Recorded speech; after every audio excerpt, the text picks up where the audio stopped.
திமுக தோற்க காரணமே இந்த இரண்டு விஷயம்தான். விடுவதற்குள் ஸ்டாலினுக்கு கிடைத்த அதிர்ச்சி ரிப்போர்ட். முக்கிய பதவியை கைமாற போகுது. நடந்தது என்ன தெரியுமா? வாருங்கள் முழுமையாக பார்க்கலாம். திமுக என்ற அதிர்ச்சி தோல்வியை சந்திச்சிருக்காங்க. கோட்டையில ஓட்டை விழுந்தத திமுக தலைமை கடைசி வரைக்கும் கவனிக்கலையா? 2026 தேர்தல் முடிவுகள் திராவிட அரசியலின் அஸ்திவாரத்தையே ஆட்டி பார்த்திருக்கு. எல்லாம் சரின்னு டேட்டா கொடுத்த தேர்தல் வியூக நிறுவனங்கள் ஸ்டாலினை நடு ரோட்ல கைவிட்டது எப்படி? திமுக தோல்விக்கு என்னதான் காரணம்? சுருக்கமா பார்க்கலாம். தமிழக அரசியல் வரலாற்றில் 2026 தேர்தல் முடிவுகள் என்பது வெறும் ஆட்சி மாற்றம் மட்டும் இல்ல. அது அரை நூற்றாண்டு கால திமுக அதிமுக அரசியல அடியோடு உலுக்கிய ஒரு நிகழ்வு. குறிப்பா திமுகவோட கோட்டையா கருதப்பட்ட கொளத்தூர் தொகுதியில முதலமைச்சர் ஸ்டாலினே தோல்வியடைஞ்சது சாதாரண விஷயம் இல்ல. அவரை எதிர்த்து போட்டியிட்ட தமிழக வெற்றி கழகத்தின் VS பாபுவின் வெற்றி ஏதோ ஒரு அழகில வந்தது கிடையாது. அது வாக்காளர்களிடம் நீண்ட காலமா தேங்கி கிடந்த அதிருப்தியோட வெளிப்பாடு. ஒரு முதலமைச்சர் தன்னோட சொந்த தொகுதியிலேயே வீழ்ந்திருக்கிறார் என்றால் தமிழக வாக்காளர்கள் எவ்வளவு அமைதியா ஒரு புரட்சியை நிகழ்த்துவார்கள் என்பதற்கு இதைவிட சிறந்த உதாரணம் தேவையில்லை. இதுதான் இன்றைய கசப்பான நிதர்சனம்.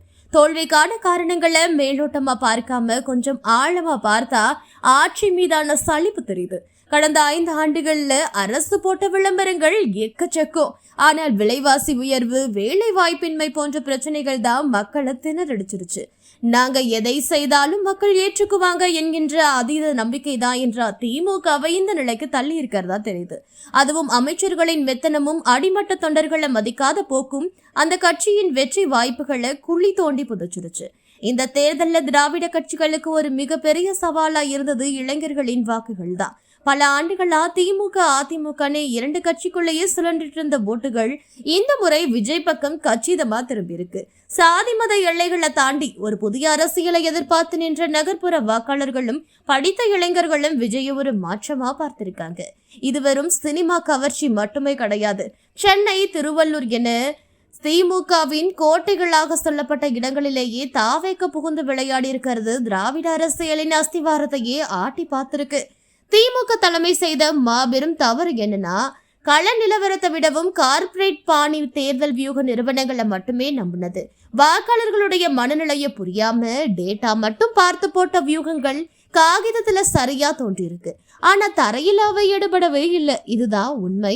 மக்கள் கிட்ட செல்வாக்கு இழந்த பல சிட்டிங் MLAக்களுக்கு மீண்டும் சீட் கொடுத்தது மற்றும் கட்சியின் மூத்த நிர்வாகிகளின் அனுபவத்தை புறந்தள்ளியது போன்றவை தலைமையின் பலவீனத்தை தான் அம்பலப்படுத்தியிருக்கு.